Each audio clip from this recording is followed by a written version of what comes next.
Well, hello. I'm back. Happy New Year, everyone. It is still officially the new year because it's January. So, welcome, everyone. Welcome.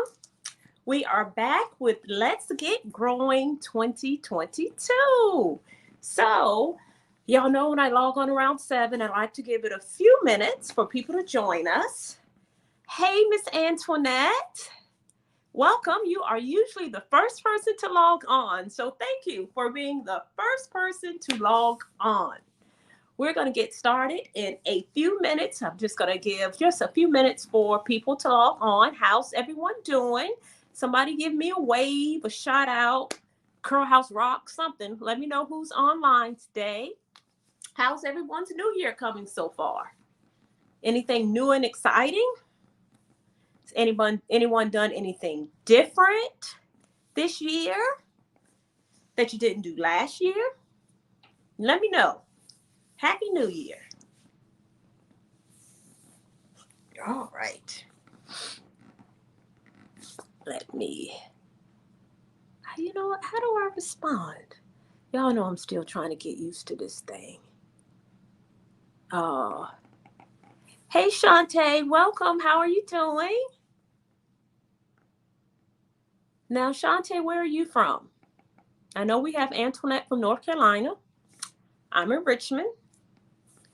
Where are you from? Oh, and since you all are typically the first people to log on, let me know if you can hear me okay. Do I look okay? I'm in the house, so the internet is normally great in the house. I don't have those issues that I have when I travel. So let me know if y'all can hear me okay. It's 7:05, and I'm going to get rolling in about 5 minutes. I'll get rolling in 5 minutes. How's your families? Happy New Year. You appreciate the videos? Great. Wonderful. I'm trying to keep them rolling. I have some stuff lined up for you all for the next 4 weeks so far. So I'll be talking about, of course, I have this on COVID hair loss and shedding. And one of the most, not the most, but a lot of people ask me to talk about locks. I've been hearing that since last year. Karen, can you please talk about locks? Should I get locks? Should I not get locks? If I get locks, what type of locks should I get? If I'm dealing with hair loss, should I get locks? So I am going to talk about locks really, really soon. Hey, Deborah. Hey, Sharon, welcome, welcome, welcome. Oh, you missed Anita. You know what, Shantae? Oh, no, who missed Anita? Deborah. I miss her too. I miss her sitting on the couch with me. I just told her that the other day. I miss her too. I told her at some point she's going to have to come back on the couch with me. So she's coming.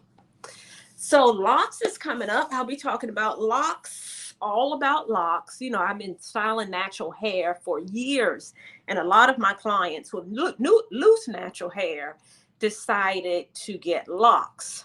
So I just get a lot of questions about locks. So next week is going to be all about locks. Actually, I'm going to have a guest speaker with me next week, a lock specialist who specializes in all types of locks, sister locks, traditional locks, micro locks. She does it all. Of course, I'll be talking about locks and hair loss because I do see a lot of clients who get locks and they start losing their hair. That doesn't necessarily mean it's from the lock, but you're not a lock girl. But people have asked me that for a very long time. So I said, you know what? Let me go live and I'm going to talk about locks. So that's going to be the topic for next week. I prefer the curly look too, Shantae. Hey, Miss Evelyn, welcome. Jamila, thank you. Welcome. And then the week after that, I believe I'm going to talk about the S word. What is that S word in natural hair? What's that S word? What's the thing that may drive y'all nuts with your natural hair? Begins with the S. Can anybody guess it? SH? I'm not talking about a curse word. Oh, no, shit, that's good though, Antoinette. I'm still gonna talk about that tonight. But the other thing, SH, and it's not a curse word, with your natural hair. Maybe one of your number one complaints about your natural hair. Begins with the S. Okay, I'll tell you. Shrinkage.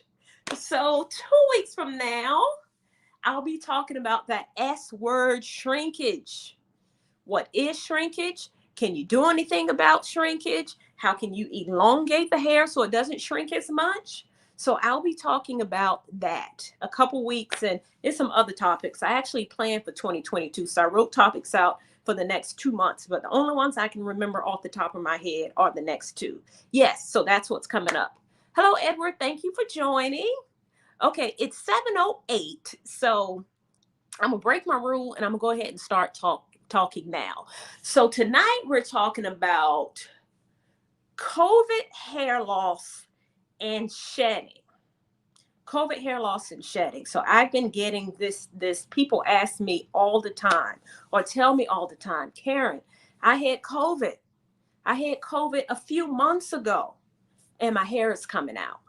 So we'll be talking about COVID hair loss and shedding in general.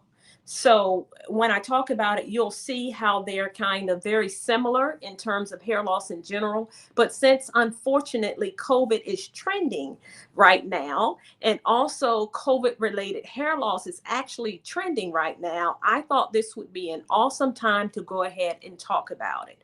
So if you have not had COVID, praise God.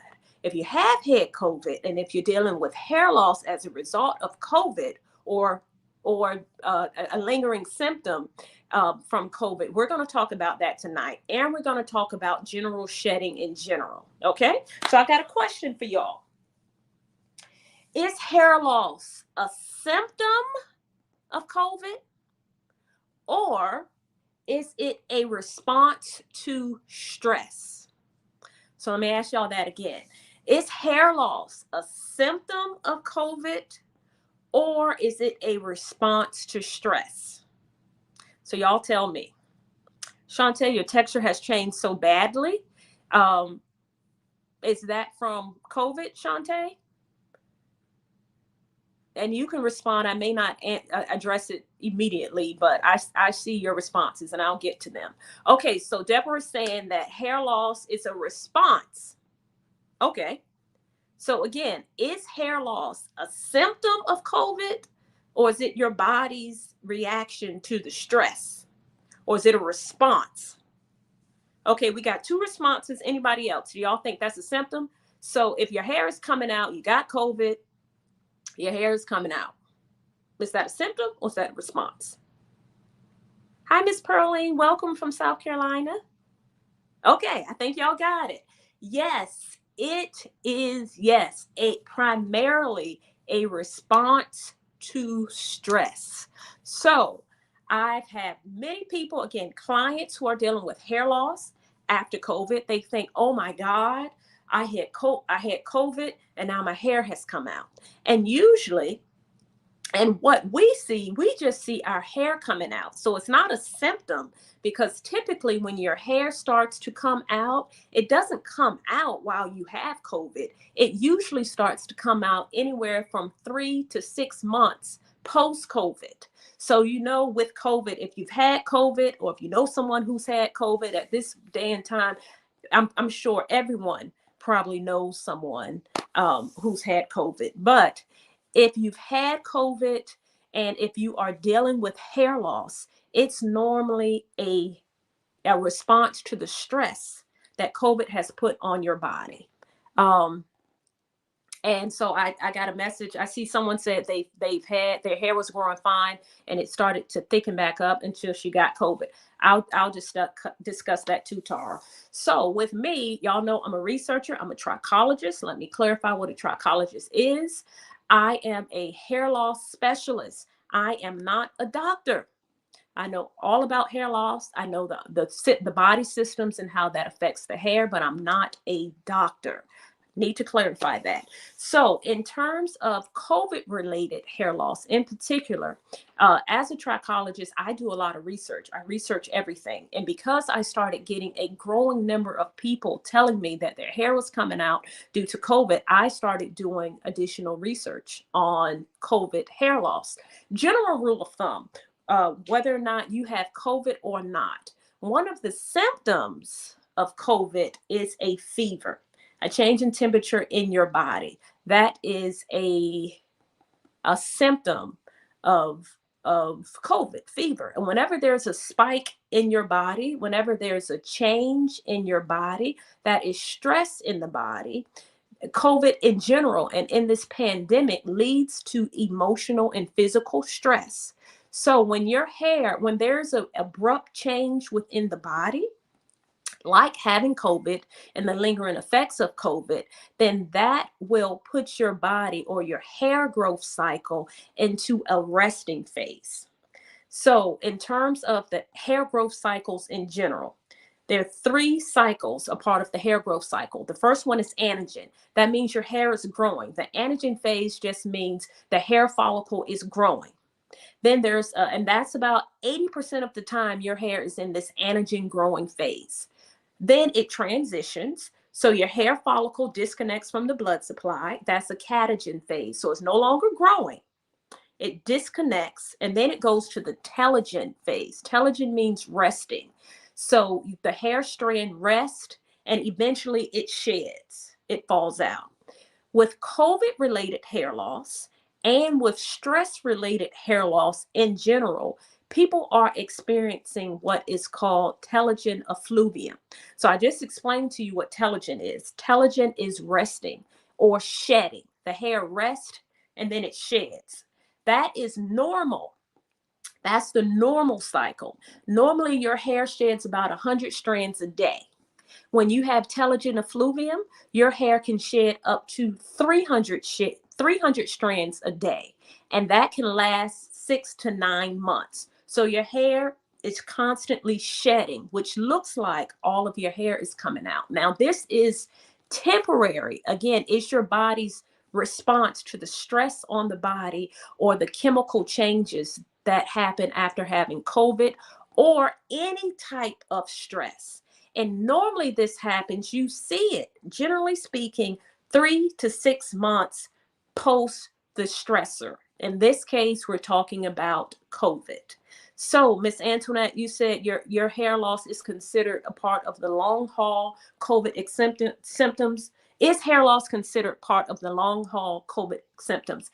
It may be considered part of COVID symptoms. I don't even think right now, because I looked, that CDC reports hair loss as a COVID symptom, because typically the symptom is what you experience when you actually have COVID, not when you actually get over it. But there are countless people who are reporting hair loss due to COVID. So we know it's real. Actually, 20% of people who have been hospitalized with COVID report having hair loss. But again, this hair loss typically happens after you are infected or after you've gotten over COVID, even though some of us may have those long-term or long-haul symptoms. So yes, it's not technically considered the long-haul symptom, because not everybody experiences it. But according to the research, 20% of people who have COVID, who are hospitalized, have hair loss 3 to 6 months after they get out of the hospital. And even for people with milder symptoms who are not, who do not have to go to the hospital, they too are experiencing severe hair loss because of telogen effluvium. Again, telogen effluvium is nothing new. So it's something that many people experience. I think I read somewhere in an article that 2021 was the year that people experienced the most amount of hair loss, just because everybody was stressed out. Whether or not you had COVID or not, we are living through a pandemic, which can be stressful. And as a result, we're dealing with telogen effluvium, which means rapid shedding. Okay, we got that, because I'm about to move on to something else. I wanted to make sure you get the basics. Okay, so you said thanks for that explanation. Okay, great, Antoinette. So that is the type of hair loss we are experiencing. Telogen effluvium. Now, additional research, because I'm definitely talk to you about some things that you can do. But as I was doing my research, I read some articles on hair loss as a result of COVID, and there's an article on the NBCI published article, reputable article, that's a case study about, I think it's 47 people were tested. 47 people had COVID. They were hospitalized with COVID. And the majority of these people with COVID had a zinc deficiency. So there is a correlation between extreme hair loss or telogen effluvium post COVID and a zinc deficiency. Y'all got that? COVID and zinc deficiency. So, in other words, what that means, two things for these people in this study. If they already had a zinc deficiency before they got COVID, then COVID really affects the respiratory and the digestion system. So if they already had a zinc deficiency prior to COVID, then in addition to their hair coming out, most of these people were hospitalized. So they just had a stronger case of COVID, stronger symptoms where they had to be hospitalized. And hair loss was present in all of these people in this study due to that zinc deficiency. So if you have hair loss, I would definitely consider your zinc storage. So your zinc storage decreases as a result of COVID. And zinc in your body is responsible for many, many things. Just in a nutshell, because you know I'm going to take it and relate it to the hair. I mean, it's responsible for your nighttime vision. It's responsible for gut health, your immune health. It's responsible. It helps with fertility. It also helps with protein synthesis. So as that relates to the hair is made of protein. It helps take your hair cells and create protein, which is what your hair is. Your hair is keratinized, dead blood cells is what your hair is, but protein synthesis is responsible for the hair and for the hair growth.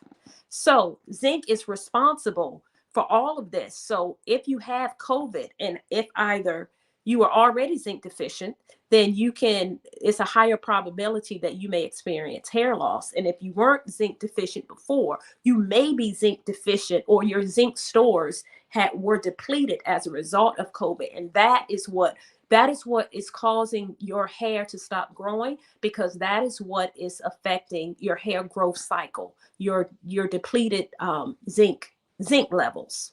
So, okay, great. Tara, you started taking zinc this week. Great. So you want to make sure if you have COVID, or even if you don't have COVID, I want you to check on your zinc levels. You can go to the doctor and do it, or you can order different types of tests online on Amazon. But generally speaking, zinc is key with restoring the hair and balancing the body. Zinc, zinc, zinc. Now, when I say zinc, Tara, I know you started taking zinc this week. What type of zinc did you start taking? What type of zinc did you start taking? Was it in a pill or was it liquid? What type of zinc? So when I'm talking about really increasing your zinc, you can take it in a tablet or you can take it in a liquid form. When it's in a liquid form, it's more bioavailable to the body when it's in a liquid form. So tablets, they will also work too, but a lot of tablets have a lot of fillers in it. Sometimes zinc by itself tastes gross, but if it's in a liquid form, it's not going to taste great. But that's what it is zinc. A lot of times companies will put zinc with vitamin C, and they'll mix it together and add additional fillers to it. But when it's in a liquid form and it's not mixed with any vitamin C, it is definitely more bioavailable. In terms of foods that provide zinc, let's see, foods, you can get it from chickpeas. You can get oats. No. Take that back. I'm wrong. That's fiber. No, I'm right. Foods, you can get zinc from different types of foods. You can get it from shellfish rather. Zinc is in shellfish. There's zinc in beans. I know it's zinc in shrimp. I don't eat shrimp, but it's in a lot of fish. Zinc is in a lot of fish. And I wanted to go back in terms of zinc, in terms of your gut health. Your gut health. Zinc is great for your gut health. What happens when your zinc is depleted within your body? It affects your body's ability to digest food. So, in other words, if your zinc is low and you're ingesting food, if your digestive system is not breaking that food down to the smallest chemical level, so when it's broken down to the smallest chemical level, then your body is able to send those nutrients throughout your body, right? But if your zinc stores are low, or if you are deficient, then the digestive system is not able to break that food down to the smallest level for better nutrient uptake throughout your body. And with your, in terms of growing hair in general, your hair grows to the nutrients from the blood that travels to your hair. And that's how it feeds your hair follicle for your hair to grow. So if that is not working at the gut level, so if your food is not being properly digested or properly broken down, then your body is not able to get the nutrients it needs to function. That's why it is important that if you are dealing with post-COVID hair loss and hair shedding, that you increase your zinc levels. That's just one mineral.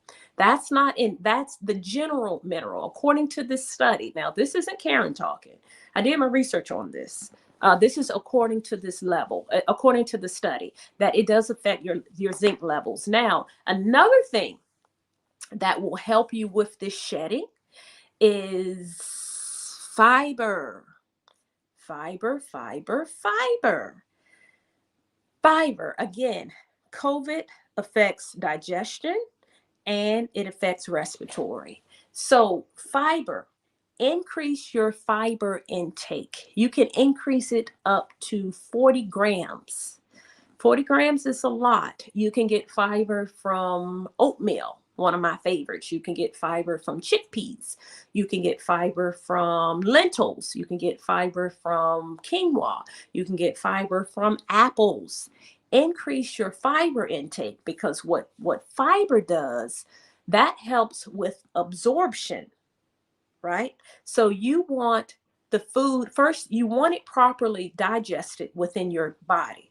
That's what the zinc will do, properly digest it, make it very small so that it can feed the cells within your body. Now, after it's broken down, then it's going to need to be absorbed. That's what fiber does. Fiber helps with absorption. So if you are dealing with hair shedding or telogen effluvium due to COVID, then I suggest that you increase your fiber intake up to 40 grams a day. 40 grams a day. Y'all got that? You got that. 40 grams a day. Fiber. Now, because fiber is not just to help you go to the bathroom, but it helps with absorption. Hey, Carla, I'll answer that question in a moment. I'm getting to that. Okay, now the other thing that I want you to do if you're dealing with COVID-related hair loss. Oh, Lord, I left my water bottle. Anyway, drink your water. Drink water, 8 to 10 glasses, 8 to 12 glasses of water a day, or what I generally say is drink half your body weight in water. Drink half your body weight in water. Thank you, Antoinette. Can you put 40 grams a day fiber, please? But drink half your body weight in water, or 8 to 12 ounces. Always drink your water. Let me make sure I got everything. Okay. Y'all have that for COVID. If you're dealing with COVID hair loss, again, COVID hair loss, the type of shedding is called telogen effluvium. Telogen effluvium means rapid shedding because COVID attacks the body. So in general, with COVID and with other sicknesses, so COVID, we're talking about COVID now, but telogen effluvium is something people experience all the time. So it's not new to dermatologists or trichologists. We deal with it all the time. It's something that happens when you're dealing with high stress in the body, emotional stress and physical stress, where your hair starts to just shed rapidly, because again, that is a disruption of the hair growth cycle. Your hair cycle goes into the shedding phase abnormally when it should be in the growing phase. So when 80% of your hair should be in the growing anagen phase, when you're experiencing telogen effluvium, then 70 or up to 70% of your hair cycle is in the shedding phase. So it's rapidly coming out. This is an internal issue with telogen effluvium. When you have an internal issue, it needs to be fixed doing internal things. So yes, there are some things that you can do topically to your hair. Y'all know I have a product line. You know I have drops that I use to help to encourage growth. But if the problem is internal, regrowth or addressing it needs to be internal. I always say hair growth is not in a bottle. So there are internal things that you need to address to restore and balance that telogen effluvium. Telogen effluvium is temporary, which means it's not something that's going to last forever unless it's chronic. That's another level. Usually that's something else going on. But if it's internal, it has to be addressed internally. I always recommend both an internal approach and an external approach. Yes, you can put things topically, but internal. If there's an internal issue, that needs to be addressed. And the fourth thing that you need to do to minimize or stabilize that shedding is to reduce stress. How you like them apples? Some stress management. I know you've heard of stress management. I know it's like, oh, stress management, that's so easy. But we say stress management, but really stress management, because it's the stress that's causing the hair loss. So you need to manage the stress. Y'all got that? Come up with, as I tell my clients, I need one stress management goal, just one. So that can be yoga, for example. That can be meditation. That can be prayer. That can be walking. Something that's going to calm your mind and calm your body. Because if the trigger is just high levels of stress, and if you keep stressing out, then your hair will keep coming out. And unfortunately, when your hair is coming out, that creates additional stress. So so I'm telling you, it's creating additional stress. So your hair will keep coming out. So telogen effluvium is temporary. It doesn't last forever. Now, hair, as the hair starts to regrow with the telogen effluvium, it can take anywhere from 6 to 12 months for the hair to restabilize and grow back normally. Hair grows slow, so it may start to grow back, but it may not be as full as your normal for a year. But that's okay. No, it is temporary. Okay? Temporary. So y'all got those 4 things that you can do if you're dealing with COVID-related hair loss. Increase zinc. I recommend liquid zinc because it's more bioavailable in the body. Have at least 40 grams of fiber per day. Fiber is good for absorption. And you want the food and the nutrients that you eat to be absorbed in your body. So increase your fiber. Drink 8 to 12 glasses of water, or half your body weight in water. And come up with the stress management goal. Okay, y'all got that? Any questions about that before I move on to the next thing? Still related to stress. We know that hair loss is a response to stress, not a symptom of COVID. It is a response. Let me make sure. All right. Now, I got another question for y'all. Y'all can tell me yes or no. I hope y'all can see this. What I'm about to show you is hair. Can y'all see that? I have it against something white, but this is hair. It's my hair. Okay? That is my hair. Does this look like a lot of hair? This is hair that is shed. Okay, this is shed hair.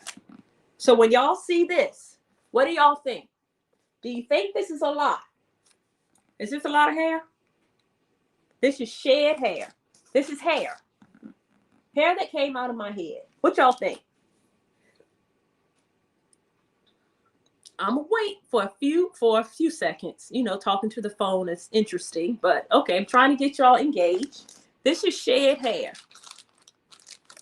Do y'all think this is a lot of hair? Okay. Put something under it. This is more shed hair. What about this? Do you see the difference between the two? Okay. So Deborah said, yeah, that's a lot. It looks like a lot. That's hair and that's hair. Both shed. Not a lot. No, no. Okay, no, not a lot. Okay. So this looks like a lot, right?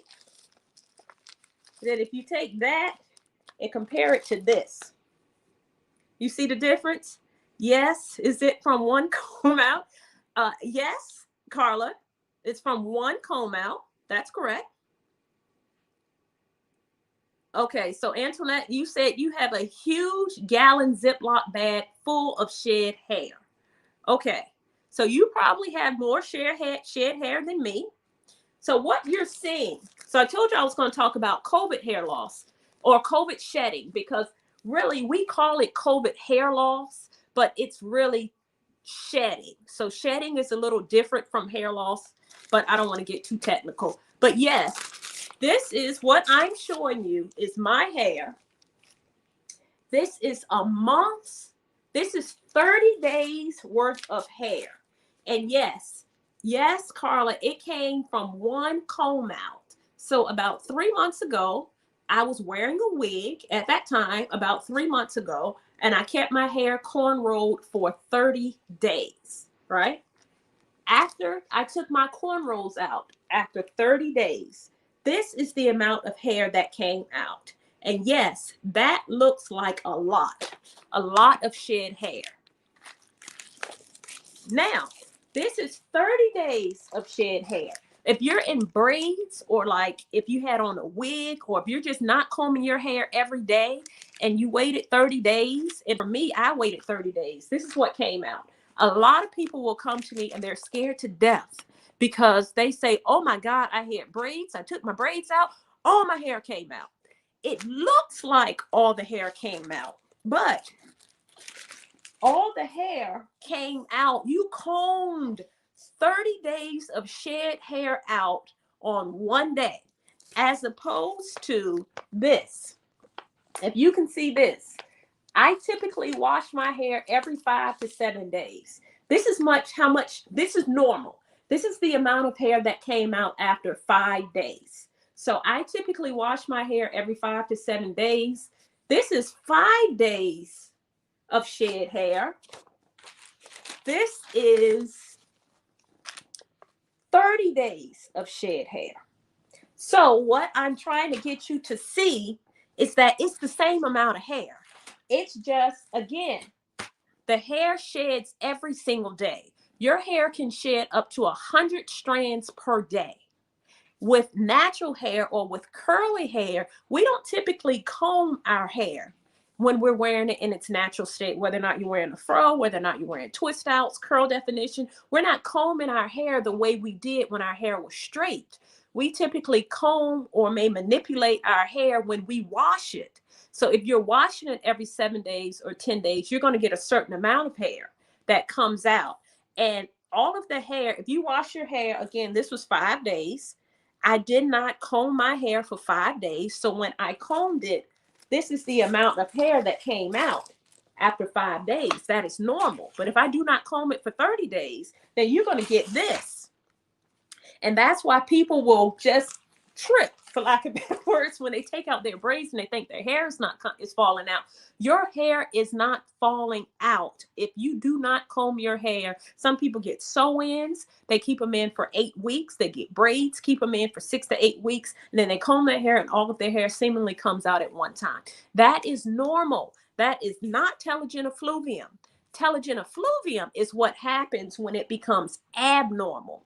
So, Miss Antoinette, according to what you said, you have a lot of a huge gallon bag of hair that came out at once. That's that abnormal shedding. That's what happens when there is a disruption in the body systems that triggers this telogen effluvium. A lot of women experience like post shedding, for example, after they've had babies. That is a major change to the body, and their hair starts to shed a lot after they have a baby. Or the opposite happens a lot of times when they're pregnant. Their pregnancy is a disruption in the body, and the same thing happens, but as opposed to all of their hair coming out during the pregnancy, their hair will go in this abnormal growing phase, which is the anagen phase. So for 9 months, their hair is constantly growing, change in the hormones, very same thing. That's abnormal for your hair to grow like that. Usually that happens when women are pregnant. It grows a lot. When pregnant, it comes out after they have the baby, and their hormones, again, another disruption to the growth cycle because their body changes. So in terms of shedding, you should know what your normal is. Everybody's normal is different, right? Everyone's normal is different. So if your hair normally comes out a little bit after 5 days, then it should be 6 times this amount after 30 days, which is what you saw in the bigger bag. That is normal.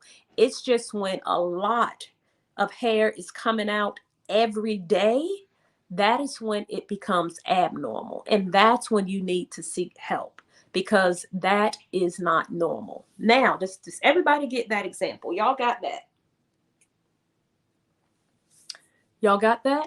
Is it from one comb out? Yes, it's from one comb out. Somebody asked me, what type of curls am I wearing? I don't know who asked me that. Your hair is very pretty. What type of curls are they? Let me tell you what type of curls these are, Carla. These are called Kinky Curls by Just Main's Wig Supply. How you like them apples? Yes, this is a wig. This is not my hair. I have no problems telling you when I have on a wig. So yes, this is not my hair. This is a wig. So this is one of Just Main's kinky curly hair. My hair is cornrowed under here again.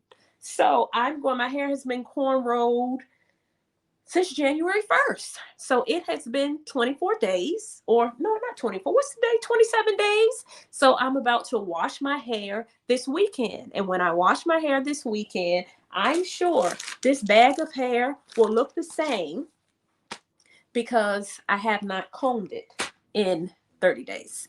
Now, there's a difference. Let me see.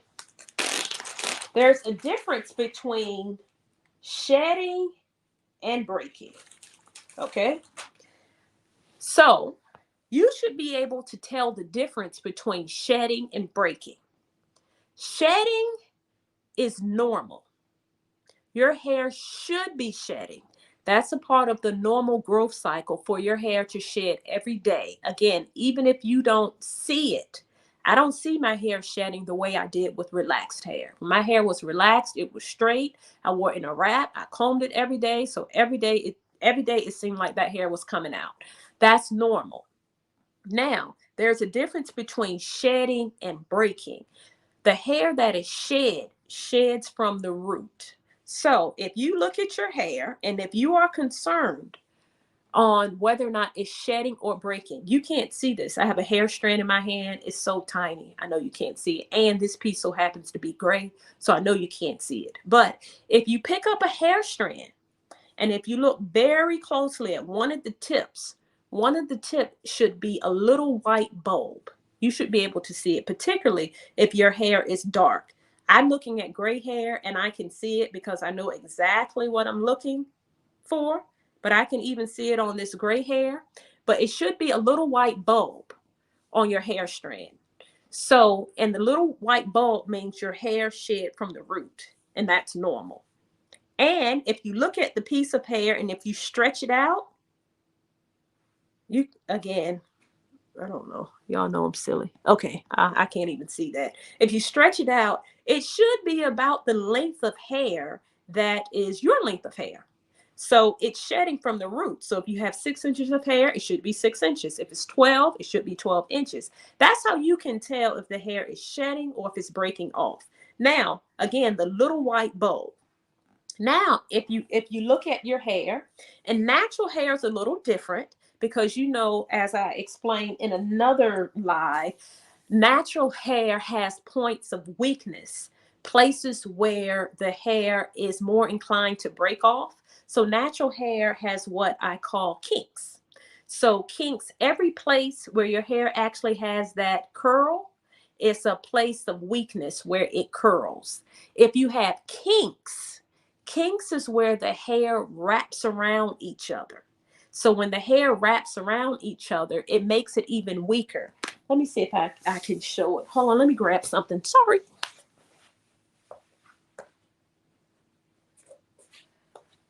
Let me just show this. I don't know if y'all can see this. This is a towel that I had so happened to have laying in front of me.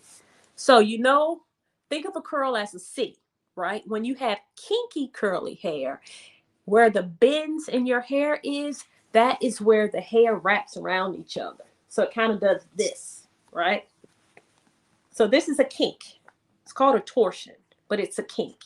But if you have kinky curly hair and the hair wraps around itself, this area is even more susceptible to breakage, right?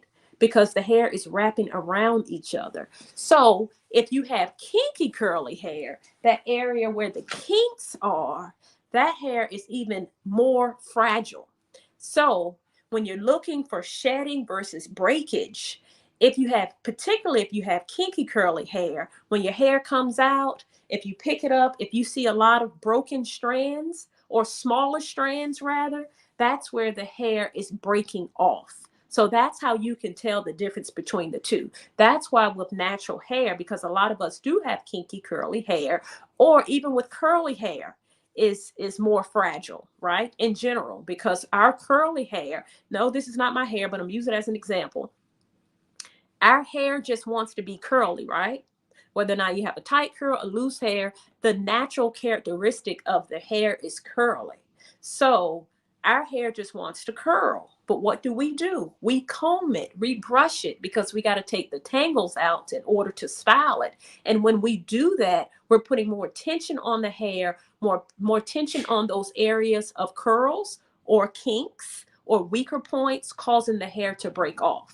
That is why it is important with natural hair that you do a little TLCC, tender loving curl care. So you treat your hair gently. When you comb it gently. You don't just pull it through and rip it out. You use your fingers to detangle, because our hair is naturally weaker in terms of, or our hair has a higher breakage potential than straighter textured hair. So in terms of shedding in general, I want you to be mindful if your hair is shedding naturally or if it's breaking off. Again, if it's breaking off, the size of the hair strand is going to be smaller, and it's not going to have that little white bulb. If it has a white bulb, that means it's shedding. And if all is well, your body system is working the way it was designed to work, and the hair is shedding normally, which is what you want your hair to do.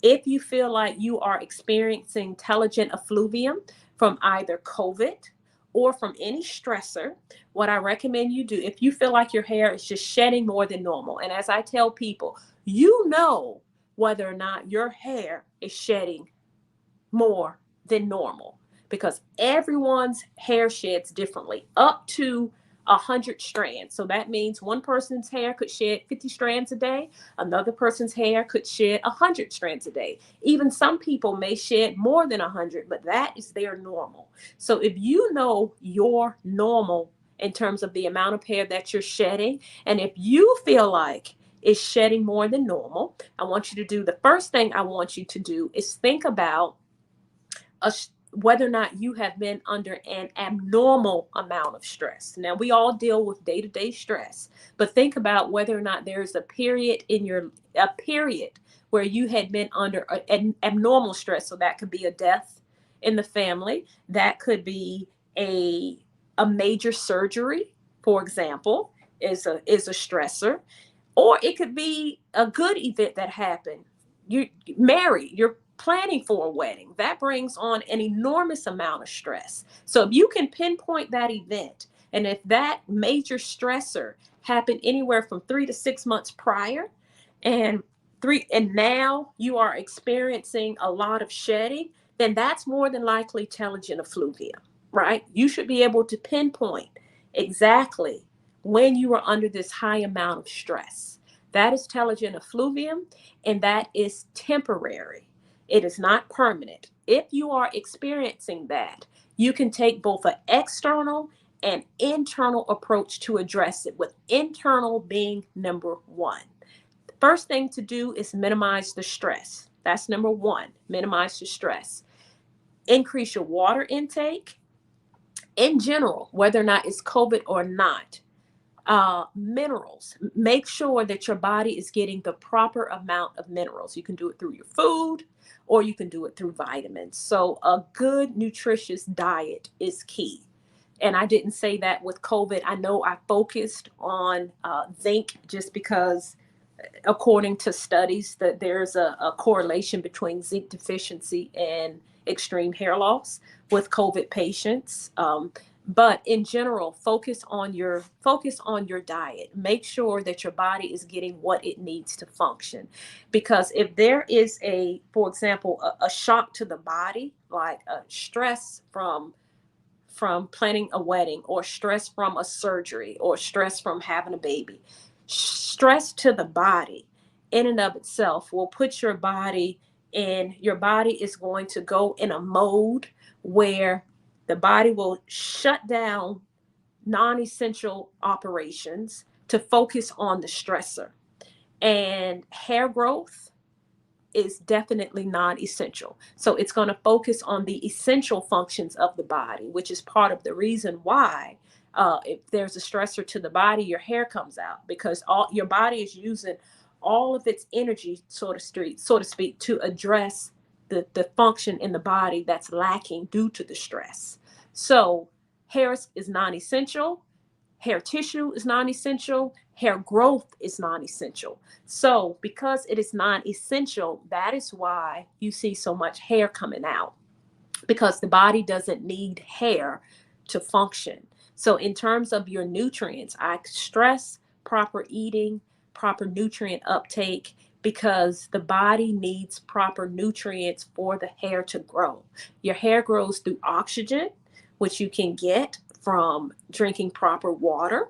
You get and proper nutrients, which you get from foods, from whole foods, from real foods.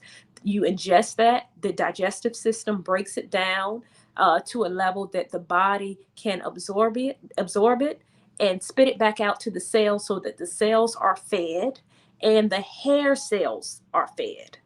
So if the body doesn't have the proper nutrients, then what you put in your body is going to feed your essential function, your essential organs first.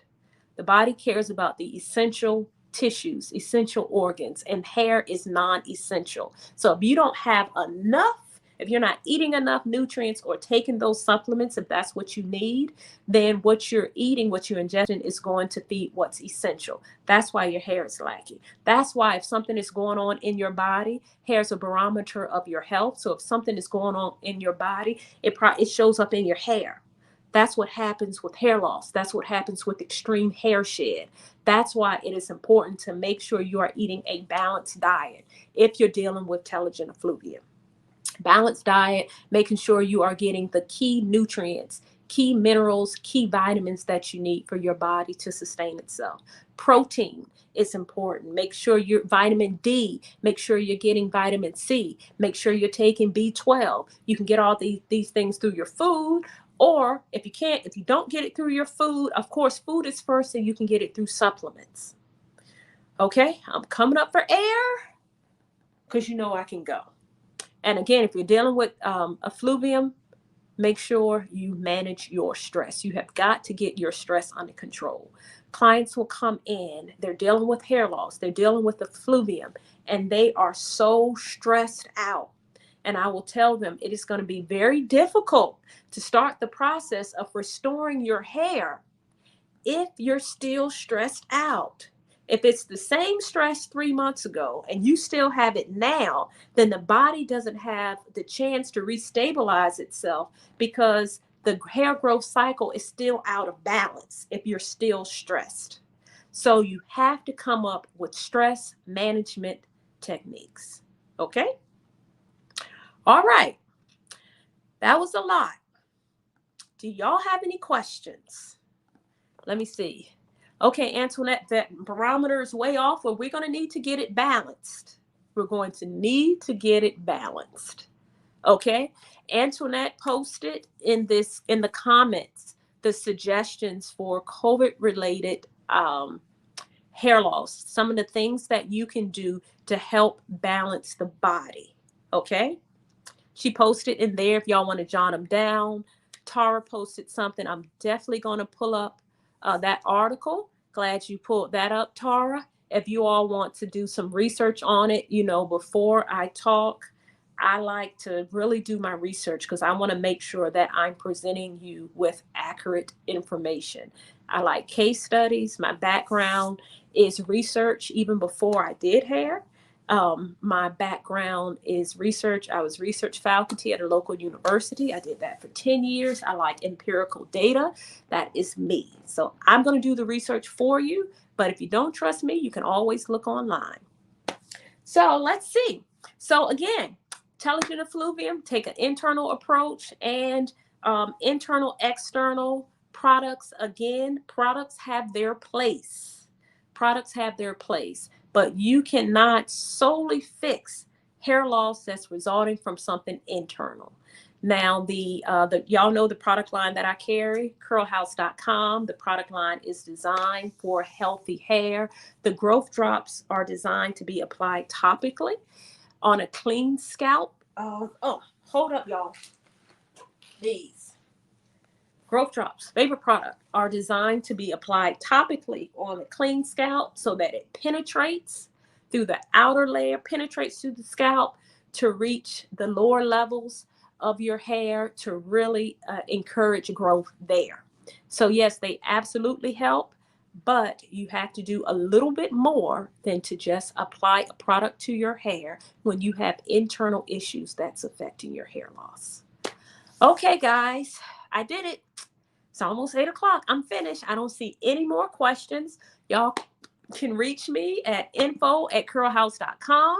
You can go to my IG page, my Facebook page, send comments. You know how to get in touch with me. For those of you who join me later, next week, actually on Tuesday, I believe, that session is all about locks, sister locks, traditional locks. I don't know about faux locks.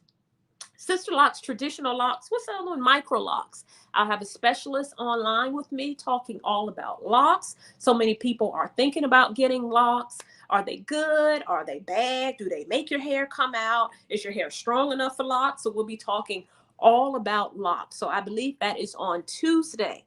The session after that is on shrinkage. So these are some of the things people have requested. People requested this last year, and I'm just now getting around to talking about it. If there's anything you would like more of, by all means, you can post a comment below, or you can get in touch with me on social media and send me some of your recommendations, things you would like for me to talk about. Okay, thank you, virtuous woman. I appreciate it. Thank you, Miss Pearline. I appreciate it. Yes, Miss Debbie, come and make an appointment. You all know how to get in touch with me. If you put in Curl House, I will come up, and I am Karen. Y'all have a fabulous evening. I appreciate you, love you, and stay fabulous.